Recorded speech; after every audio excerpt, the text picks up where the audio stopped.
মা, আপনি কি আমাকে ডেকেছেন? তোমাকেই তো ডেকেছি। আচ্ছা, তুমি যে বন্ধা, তা তোমার বাবা মা আমাকে আগে জানায়নি কেন? আমার ছেলের জীবন কেন নষ্ট করলো? আপনার ছেলে সবকিছু জেনেই আমাকে বিয়ে করেছে। চুপ করো। তুমি আমার ছেলেকে ভুলিয়ে ভালিয়ে বিয়ে করেছো, কিন্তু কোনো লাভ হবে না। আজ আমার ছেলে সজীব আসুক, আজকেই আমি তোমাকে সজীবকে দিয়ে তালাক দেওয়াবো। বন্দা মেয়ে ছেলে দিয়ে আমার ছেলের জীবনটাই নষ্ট করে দিয়েছে। ওকে তালাক দিয়ে আমি আমার ছেলেকে আবার বিয়ে করাবো, তারপর আমি আমার নাতি নাতির মুখ দেখব।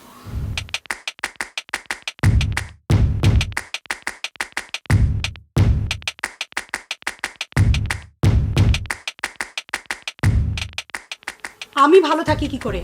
আপনারা কি আমাকে ভালো থাকতে দিয়েছেন? আপনার মেয়ে যে কখনো মা হতে পারবে না, তা আমাকে আগে জানাননি কেন? সত্যি লুকিয়ে আপনার বন্ধা মেয়েকে আমার ছেলের ঘাড়ে চাপিয়ে দিয়েছেন। শুনেন, আমি আমার ছেলেকে দিয়ে আপনার মেয়েকে তালাক দেওয়াবো। আমি আবারও আমার ছেলের বিয়ে দেব। আপনি আমার ছেলের জীবন নষ্ট করেছেন, আমিও আপনার মেয়ের জীবন নষ্ট করে দেব। কথাটা মনে থাকে যেন।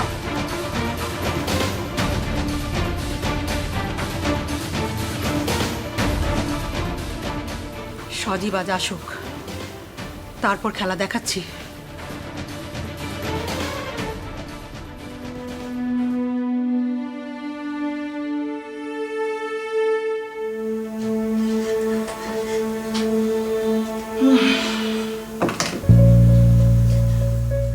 কি ব্যাপার মায়া, কাঁদছো কেন?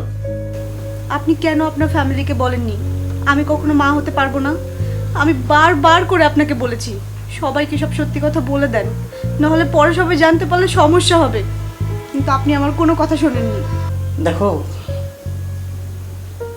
তোমার কখনো সন্তান হবে না, এর জন্য তুমি দায়ী নও। সমাজ তোমাকে দোষী মনে করলেও আমি দিনের পর দিন নিজের সঙ্গে যুদ্ধ করে বুঝতে পেরেছি যে সন্তান জন্ম দিতে পারা না পারার জন্য নারী পুরুষ কেউ দায়ী নয়। সন্তান চেয়ে আনা জিনিস নয়, আল্লাহ যাকে দিবেন সেই সন্তানের বাবা হতে পারবে। আল্লাহর হুকুম ছাড়া একটা গাছের পাতাও পর্যন্ত নড়ে না। আল্লাহ চাইলে তোমাকে মা হওয়ার সৌভাগ্য দিতে পারে। এই কথাগুলো বলা যতটা সহজ, সত্যিটা মেনে নেওয়া ততটাই কঠিন।